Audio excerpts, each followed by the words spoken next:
ഐപ്ലസിൻ്റെ പുതിയൊരു വീഡിയോയിലേക്ക് എല്ലാവർക്കും സ്വാഗതം. നമ്മൾ പുതുതായിട്ടൊരു കോഴ്സ് സ്റ്റാർട്ട് ചെയ്യാൻ പോവുകയാണ്. നമ്മുടെ CSER നെറ്റ് കെമിക്കൽ സയൻസ് ആണ് നമ്മൾ സ്റ്റാർട്ട് ചെയ്യാൻ പോകുന്നത്. അപ്പം കെമിക്കൽ സയൻസിൻ്റെ ടോപ്പിക്കാണ് നമ്മൾ ഇന്നത്തെ ഈ ഒരു വീഡിയോ സെക്ഷനകത്ത് ഡിസ്കസ് ചെയ്യുന്നത്. അതിനുശേഷം നമുക്ക് അതിൻ്റെ ബാക്കിയുള്ള കാര്യങ്ങളും അപ്ഡേറ്റുകളും പുറകെ വരുന്നതായിരിക്കും. നമുക്ക് എന്തായാലും ആദ്യം സിലബസ് ഒന്ന് ഡിസ്കസ് ചെയ്യാം. സിലബസിലോട്ട് പോകുമ്പോഴത്തേക്ക് നമുക്ക് 3 പാർട്ടുകളാണ് വരുന്നത്. Part A, part B and part C. Part എയിൽ നമുക്ക് ജനറൽ നോളജ് ആണ്. ജനറൽ നോളജ് എന്ന് പറയുമ്പോഴത്തേക്ക് 20 ക്വസ്റ്റ്യൻസ് ആണ് നമുക്കുള്ളത്. 15 ക്വസ്റ്റ്യൻ ആണ് നമ്മൾ മാക്സിമം അറ്റൻഡ് ചെയ്യേണ്ടത്.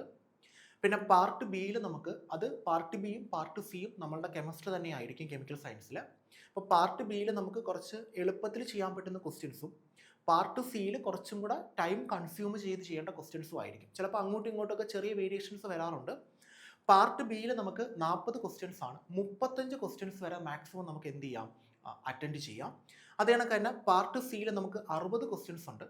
60 ക്വസ്റ്റ്യൻസിൽ 25 ക്വസ്റ്റ്യൻ വരെ മാക്സിമം നമുക്ക് എന്ത് ചെയ്യാൻ പറ്റും, അറ്റൻഡ് ചെയ്യാനായിട്ട് പറ്റും. മാർക്ക് ഡിസ്ട്രിബ്യൂഷൻ നോക്കിക്കഴിഞ്ഞാൽ പാർട്ട് സിക്ക് നമുക്ക് 4 മാർക്കും പാർട്ട് ബിക്കും പാർട്ട് എയ്ക്കും 2 മാർക്ക് വീതമാണ്. ടോട്ടൽ നമുക്ക് 200 മാർക്കാണ്. 200 മാർക്കിന് നിങ്ങൾക്ക് എത്ര വേണമെങ്കിലും വാങ്ങാൻ പറ്റും. നിങ്ങൾക്കറിയാം 104, 105 നമ്മളുടെ ജനറലിൻ്റെ കട്ട് ഓഫ് നോർമലി വരുന്നത്. അപ്പോൾ അതുകൊണ്ട് തന്നെ നിങ്ങൾക്ക് ഈസി ആയിട്ട് സ്കോർ ചെയ്യാൻ പറ്റും. കാരണം മാക്സിമം ക്വസ്റ്റ്യൻസ് നിങ്ങൾക്ക് അറ്റൻഡ് ചെയ്യാനായിട്ട് പറ്റും. ഒരുപാട് ക്വസ്റ്റ്യൻ നമുക്ക് തന്നിട്ടുണ്ട്. 60ൽ 25 അറ്റൻഡ് ചെയ്താൽ മതി. നമുക്ക് മാക്സിമം അറ്റൻഡ് ചെയ്യാൻ പറ്റുന്ന ക്വസ്റ്റ്യൻസ് ആണ്. അതിൽ നിങ്ങൾക്ക് സെലക്ട് ചെയ്ത് തന്നെ അറ്റൻഡ് ചെയ്യാനായിട്ട് പറ്റും. ഓക്കെ, ഇനി നേരത്തെ പറഞ്ഞ കണക്ക് തന്നെ പാർട്ട് ബിയും പാർട്ട് സിയും നമ്മളുടെ പ്യുവർ കെമിസ്ട്രി തന്നെയാണ്. കുറച്ച് അങ്ങോട്ടും ഇങ്ങോട്ടും ചെറിയ വേരിയേഷൻസ് വരുന്നേ ഉള്ളൂ. എന്തായാലും നമുക്ക് ഐപ്ലസിനോടൊപ്പം CSER നെറ്റിൻ്റെ ക്ലാസ്സസ് ആരംഭിക്കാൻ പോവുകയാണ്. നമുക്ക് ഒരുമിച്ച് പഠിച്ചു തുടങ്ങാം. Okay, thank you.